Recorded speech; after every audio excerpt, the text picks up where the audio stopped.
Hello everyone, कैसे हैं आप सभी। तो आज मैं फिर से सपना के बारे में बात करने वाली हूँ। यार, फिर से ना एक औरत हार गई। आज फिर से उसको देख के ना काफ़ी लोगों के जो दिल में उम्मीद जगती थी, जो जगी थी, वो सब टूट गई।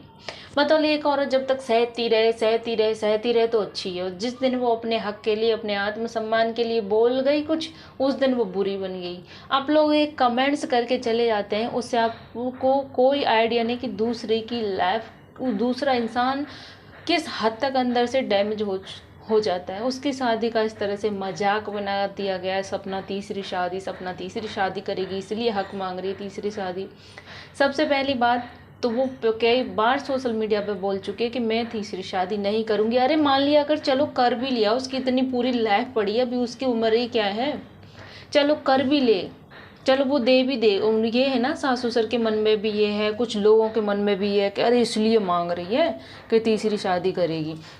अगर वो कर भी लेती है तो वो सिर्फ अपना हक मांग रही थी, अपना हक जो उसने अपने से मेहनत से कमाया है। वो सास ससुर का कुछ भी नहीं मांग रही थी। बार बार वो यही चीख के चिल्ला के बोल रही थी, मुझे उनका कुछ नहीं चाहिए, सिर्फ अपना। क्या अपना हक भी मांगने में बुराई है? कुछ लोगों ने, कोई भी हो सकता है, आप भी हो सकते हैं, आप भी हो सकते हैं, आप भी, कोई भी हो सकता है, उसको इस तरह से कमेंट्स कर करके डिस्टर्ब कर दिया कि वो आज अपने अंदर ही ख़त्म हो चुकी है। उसकी आंखों में दर्द देखो कि किस तरह से वो टूट गई है। वो जिंदगी जी नहीं रही, सिर्फ काट रही अपने बच्चों के लिए। उसने सब कुछ छोड़ दिया, लात मार दी। जो प्रॉपर्टी प्रॉपर्टी लगता था ना सबको, माल, सपना को माल चाहिए, प्रॉपर्टी की भूखी है, तीसरी शादी करेगी, लात मार दी उसने। उसको प्रॉपर्टी तो किसी की चाहिए ही नहीं थी, अपना हक मांग रही थी, उसमें भी लात मार दी। अपने हक में भी मार दी, अपनी कमाई में भी मार दी, अपनी बेटियों के हक में भी लात मार दी उसने, और अपना आत्मसम्मान चुना। उसने बोला कि मैं कलंक लेके कि सपना तीसरी शादी करेगी इसलिए मांग रही है, मैं ये कलंक लेके जिंदगी भर नहीं जी सकती। थोड़े में काट लूँगी, थोड़े में खुश रह लूँगी, बहुत अच्छी लाइफ दूंगी, बहुत कमाऊँगी मैं, लेकिन मैं ये कलंक लेकर जी नहीं सकती आगे। मेरी बेटियां भी नहीं चाहेंगी कि वो ऐसा पैसा लें जिससे उनकी माँ पर कोई आँच आए, कोई दाग आए। सास ससुर के मन में भी यही सारी चीज़ें पहले से डाली गई कि सपना तीसरी शादी कर लेगी इसलिए कहीं ले जाएगी, इसलिए पहले से वो उन्होंने बेटा बेटा बेटा बेटा कह के सब कुछ समेटना चालू कर दिया। और क्या प्यार से अंकल जी बेटा बेटा कह के जहर उगलते हैं। उनको दर्द नहीं है। सपना देखो किस हद तक टूट गई है, उसके फेस को देखो यार, किस तरह से भुज गई है वो। उसको दर्द है अपने परिवार से अलग रहकर। वो आज भी इस आखिरी उम्मीद में थी कि मेरे को बोलेंगे, मम्मी पापा जी को किसी का कॉल आएगा, बोलेंगे कि घर आ जा, हमारा मन नहीं लगता बच्चों के बगैर। वो अभी भी इस उम्मीद में जी रही थी, लेकिन नहीं। आज उसने क्लियर कर दिया कि मैं अब आज के बाद इस टॉपिक पर कोई बात नहीं करूँगी, कुछ भी नहीं चाहिए मुझे, ना मुझे अपना चाहिए, ना मुझे किसी और का चाहिए। किसी और का तो उसको चाहिए ही नहीं था, अपना भी छोड़ दिया उसने और अपना आत्मसम्मान चुना। आप एक कमेंट्स करके चले जाते हो कुछ भी, आपको थोड़ा सा भी आइडिया नहीं कि दूसरा इंसान किस हद तक डैमेज हो जाता है। अरे आप किसी के लिए अच्छा नहीं कर सकते, किसी के लिए अच्छा नहीं बोल सकते यार, बुरा भी मत बोलिए, जी लेने दीजिए किसी को। उसकी बच्चियों पर तरस नहीं आता। कुछ लोग हैं, कुछ चंद लोग हैं। अरे तरस तो उसके अपनों को भी नहीं आ रहा। सपना की कामयाबी, तरक्की ही उसकी सबसे बड़ी दुश्मन बन गई है, और अंशु सपना की कमी और मजबूरी भी है और ताकत भी। क्योंकि हालांकि 4 महीने पहले सपना खुलासा कर चुकी थी कि वो तीसरा इंसान कौन है।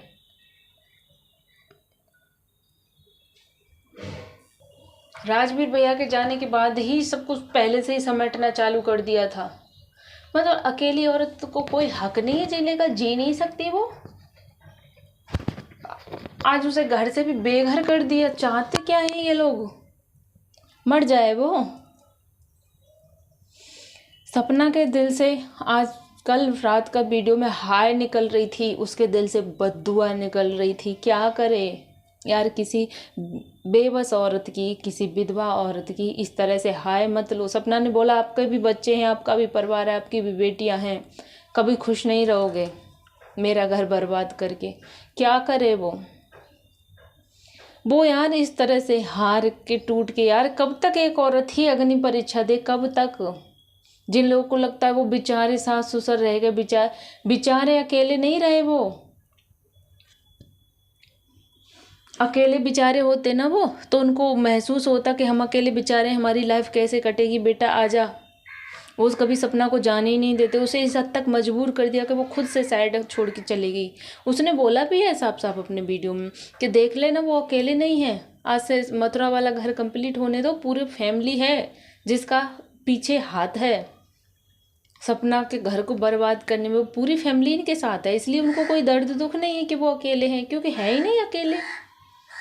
उनको लगता है कि कोई तीसरा इंसान आके हमारे बुढ़ापे का सहारा बनेगा। तो जब तक माल है तब तक कोई है आपका, आपके पास पैसा नहीं होता ना तो कोई आपको नहीं पूछता। एंड में बहू बेटे ही काम आते हैं। आज बेटे नहीं है तो बहू है। कभी तो तुम उस बहू को इतनी बेटी समझकर लाड़ लड़ाते थे, प्यार करते थे, और आज उसको बहू भी नहीं समझा, बच्चियों पर भी तरस नहीं आया।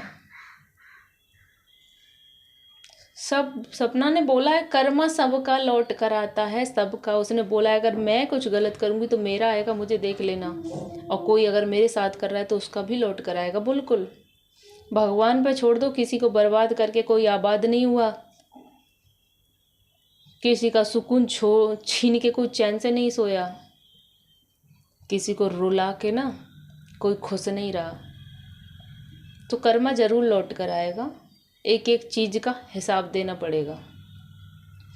खैर उसको देख के बहुत ज़्यादा सच में कल रोना आया बहुत।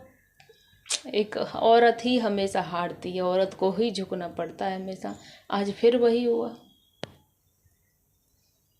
सब कुछ छोड़ दिया उसने। अब तो खुश हो, चंद लोग वो जिसने उसका उल्टे सीधे कमेंट्स करके जीना हराम कर दिया था।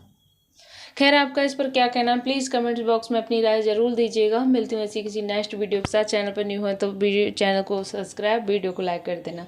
Bye bye.